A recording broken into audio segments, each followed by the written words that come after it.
안녕하세요. 구남식 목사입니다. 오늘 전해드릴 본문 말씀은 시편 23편 4절의 말씀입니다. 내가 사망의 금침한 골짜기로 다닐지라도 해를 두려워하지 않을 것은 주께서 나와 함께 하심이라. 주의 지팡이와 막대기가 나를 안위하시나이다. 나와 함께 하시는 하나님, God is with me. 오늘 본문은 그 유명한 다윗의 시입니다. 시편 23편은 모두 6절까지 있지만 오늘은 4절 한 절 말씀만 갖고 같이 묵상하고 은혜 받고자 합니다. 너무나 깊이가 있는 내용들이 있어요. 너무나 많은 주제를 픽업할 수 있는 구절입니다. 언젠가 리더스 다이제스트 잡지를 들척이다가 이런 글을 봤어요. 제목이 운이 좋은 사람의 특징이에요. 어떤 사람이 운이 좋은 사람일까요? 이걸 어떻게 연구할 수 있습니까? 그래서 이 잡지사에서는 나는 정말로 운이 참 좋은 사람이다. 이렇게 대답하는 사람만 골라서 조사를 해봤다고 합니다. 그랬더니 이 속에서 몇 가지 공통점을 발견할 수 있었습니다. 첫째, 운이 좋은 사람은 가능성의 기회를 잘 포착한다고 합니다. 많은 사람들을 모아놓고 똑같은 신문을 나눠줬어요. 그리고 그 신문 안에 사진이 몇 개가 들어있는지 좀 세어보라 했습니다. 그랬더니 운이 나쁜 사람은 그걸 세는데 평균 2분이 걸렸고요. 그런데 운이 좋은 사람은 몇 초 안에 해치웠다는 겁니다. 그 이유는 간단합니다. 그 신문 이면에는 큰 글씨로 더 이상 세지 마시오. 이 신문에는 사진이 모두 47장이 있습니다. 이렇게 써 있었어요. 그런데 그 신문을 뒤로 제쳐서 그걸 읽은 사람이 있고 못 읽은 사람이 있더라는 거예요. 우리가 흔히 말하는 운이라는 거예요. 이건 좋고 나쁘고 하는 객관적인 이유에 있는 게 아닙니다. 결국 가능성은 모두에게 오는 건데 그걸 찾는 사람이 있고 못 찾는 사람이 있다는 거예요. 둘째, 운 좋은 사람은 긍정적인 기대를 갖고 산대요. 이건 상대적인 겁니다. 긍정적인 기대라는 건 어디까지나 상대적인 거예요. 예컨대 올림픽 경기에 나가서 은메달 받은 사람과 동메달 받은 사람, 이 둘을 놓고 상대적인 만족감을 조사해 봤더니 우리 생각엔 은메달 받은 사람이 더 만족할 것 같은데 실은 동메달 받은 사람이 더 만족해 하더라는 겁니다. 그 이유는 동메달 받은 사람은 내가 조금이라도 잘못했으면 이것조차도 못 받을 뻔했는데 하면서 좋아하는 데 비해서 은메달 받은 사람은 내가 조금만 더 잘했더라도 조금만 더 실수하지 않았더라도 금메달을 딸 수 있었을 텐데 이렇게 자책하고 자기를 못마땅하게 생각한다는 거예요. 그렇기 때문에 만족감을 얻지 못한다는 겁니다. 지난 한 주간 살아오면서 여러분은 어떤 걸 경험했습니까? 사람들 사이에 시달리면서 운이 좋았나요? 아니면 운이 나빴습니까? 자, 운의 좋고 나쁨의 기준이 어디에 있었던가요? 그 운이라는 거 당장은 모르는 거예요. 지금 웃는다고 해서 운이 좋은 겁니까?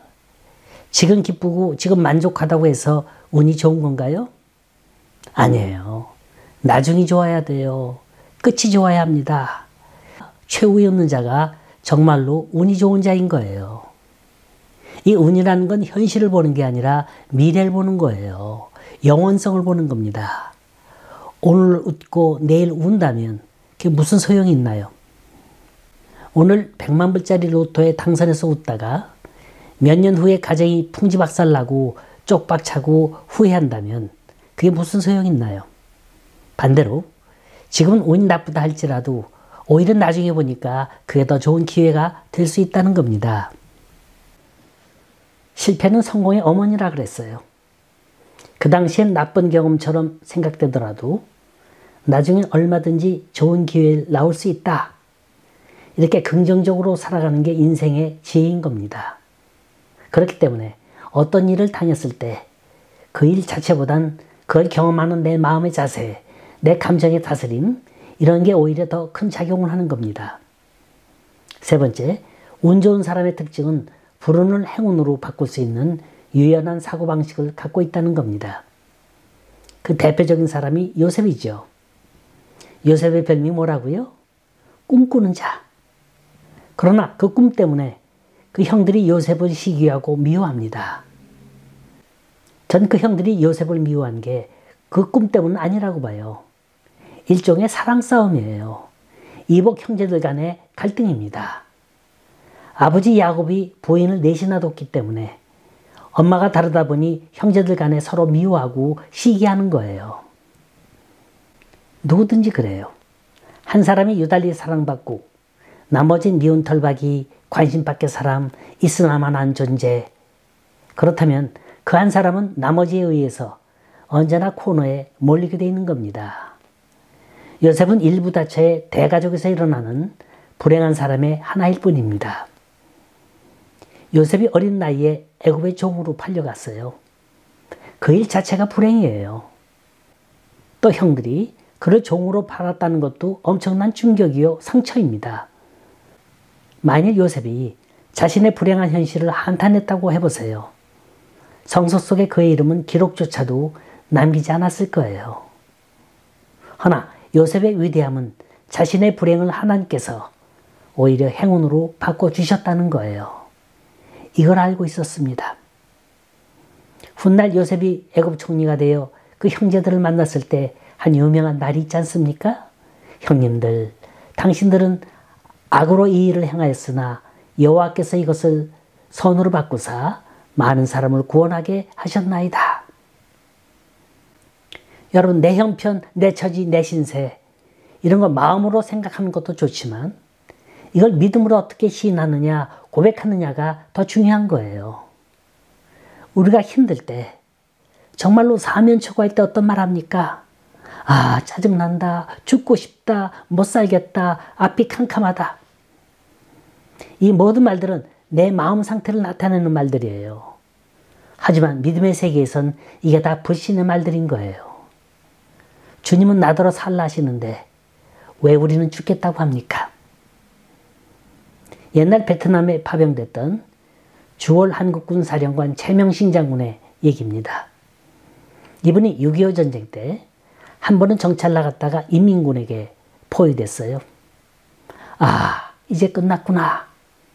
낙심돼서 자신이 갖고 있던 권총을 뽑아가지고 자결하려고 자기 머리에 대고 방아쇠를 잡아당겼답니다. 근데 불발이 돼서 탁 소리가 나고 총알이 나오지 않더래요. 그래서 그 총을 다시 제대로 장전을 하고 다시 쏘려고 하니까 그때 당황했던 그의 부관이 이 차명신 장군의 팔을 붙들고 하는 말이 아이고 장군님, 하나님이 살라고 하시는데 왜 자꾸 죽으려고 합니까? 이 말 듣고 아, 그렇구나. 이 총알이 불발된 게 하나님의 섭리였구나. 하나님 날 살리려 하시는구나. 그때 정신 차려서 인민군이 방심하는 사이에 도망할 수 있었다고 합니다. 자, 행운과 불운의 차이는 백지장 하나의 사고 차이예요. 무엇을 보느냐는 거예요. 무엇을 생각하느냐입니다. 현재의 내 처지를 바라보면서 낙심할 거냐, 아니면 미래를 향해서 믿음의 눈을 들 거냐. 이 시편이요, 다윗이 목동 시절을 생각하면서 쓴 시라고 그럽니다. 이 시는 정말로 인생의 수많은 역경과 시련을 통과한 자가 쓴 시예요. 자, 보세요. 내가 사망의 음침한 골짜기로 다닐지라도. 자, 사망, 음침함, 골짜기. 하나같이 글자 하나하나가 그대로 무시무시해요. 죽을 것만 같아요. 못 견딜 것 같아요. 더 이상 길이 없습니다. 인생의 최전방입니다. 근데 중요한 건 그 끝에 붙은 말입니다. 그럴지라도. 영어로는 even though, even if예요. NIV 버전에는 even though I walk through the valley of the shadow of death. 비록 그럴지라도 내가 해를 두려워하지 않을 것은 주께서 나와 함께 하심이라. 비록 돈이 없어 쪼들릴지라도, 비록 아플지라도, 비록 어려움이 있을지라도 나는 어떻다고요? 해를 두려워하지 않는데요. 걱정할 필요가 없다는 겁니다. 왜? 하나님이 나와 함께 하시기 때문에.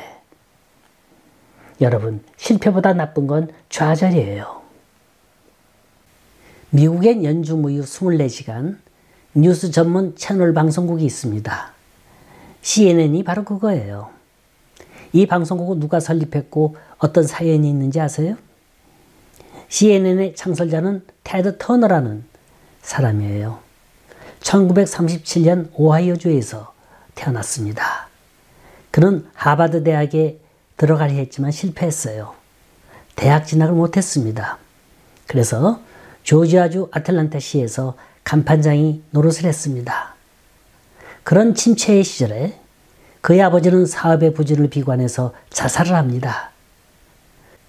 그래도 그는 그 어려움을 꿋꿋이 견디고 간판업으로 1년 만에 크게 성공을 합니다. 이때 그의 나이 약관의 30세. 그는 이때 라디오 방송국을 매입하고 41세인 1980년 6월에 CNN이라는 연중무휴 뉴스 전문 채널 방송국을 개설합니다. 결국 그는 인생의 처절한 실패와 역경의 골짜기에서 금세기 초유의 성공자가 된 겁니다. 실패보다 더 나쁜 건 좌절이에요. 좌절하는 사람은 그 실패를 통해서 아무것도 배우지 못합니다. 어떤 폭풍 앞에서도 쉽게 꺾이지만 않는다면 반드시 아름다운 꽃을 피울 수 있는 거예요. 역경의 골짜기를 통과하는 인생의 에델바이스는 오늘도 여전히 가능합니다. 아논이라는 시인은 이런 말을 했어요. 지칠 줄 모르는 사람은 역경을 지치게 만든다. 자, 다시 한번 4절 말씀을 음미해 봅니다. 내가 사망의 음침한 골짜기로 다닐지라도. 제가 여기서 발견한 단어는 다닌다고 하는 동사예요. 역경의 골짜기는 머무르는 곳이 아니라 통과하는 곳이에요. 여기 골짜기라는 히브리어는 깊은 암흑의 골짜기를 의미합니다. 죽음의 그늘진 골짜기예요. 헤어나오지 않으면 죽을 수 있는 위험한 협곡입니다. 그래서 골짜기는 양들이 머무는 곳이 아니라 통과해야 하는 곳이에요. 어둡고 그늘진 골짜기를 넘어야 넓고 푸른 초원에 가서 마음껏 풀을 뜯을 수 있는 겁니다. 소위 성공했다는 우리 이민 선배들을 보세요. 하나같이 힘든 순간들을 거쳐왔어요. 가스스테이션에서 펌프질하고 막노동하고 투잡 세잡 뛰어가면서 열심히 살았습니다. 처음엔 식탁이 어디 있고 침대가 어디 있나요? 사과상자 뒤집어 놓고 신문지 펴서 식탁으로 삼았고 담요 한 장으로 식구들이 덮으면서 겨울을 났습니다. 그래도 그들은 그 자리에 머물지 않았어요. 통과했어요. 여기저기 꾸준히 무언가를 찾아 분주히 다녔습니다. 이 다녔다는 말, 이건 목표가 있었다는 거예요. 희망이 있었다는 거예요. 분명히 목표가 있어서 꾸준히 발걸음을 옮겼다는 겁니다. 이들이 우리와 차이가 있다면 단지 이들은 우리보다 먼저 매를 맞았다는 거예요. 우리보다 먼저 경험한 것뿐이에요. 누구든지 역경의 골짜기에서 머물지 않고 통과하기만 하면 되는 겁니다. 다윗은 그야말로 인생의 가파른 협곡과 재난의 골짜기를 수없이 넘은 사람입니다. 사실 성경에 등장한 사람치고 인생의 모진 시련을 당하지 않은 사람 한 사람도 없어요. 그들의 공통분모는 역경의 골짜기를 잘 통과했다는 겁니다. 믿음이란 온실에서 자라는 게 아니에요. 역경의 골짜기에서 나도 모르게 자라는 겁니다. 역경을 통과하는 법 간단해요. 겁먹지 않으면 됩니다. 아무리 깊고 어두운 골짜기라도 두려워하지 말라는 거예요. 그 이유는 다른 것도 없어요. 오늘 다윗이 가르쳐주고 있습니다. 첫째, 목자이신 하나님이 나와 함께 하시기 때문에. 양은 겁이 많은 동물입니다. 작은 짐승만 나타나도 두려워하고 벌벌 떨어요. 갑자기 길이 좁아지고 언덕이 나타나면 양은 겁을 먹습니다. 가던 길을 멈추고 내려가려고 하질 않아요. 그러나 목자가 앞장서서 가면 양은 안심하고 따라갑니다. 양은 기억력이 약해서 자기를 인도하는 목자만 기억하고 주변 상황은 금방 잊어버립니다. 이게 양의 단순성이에요.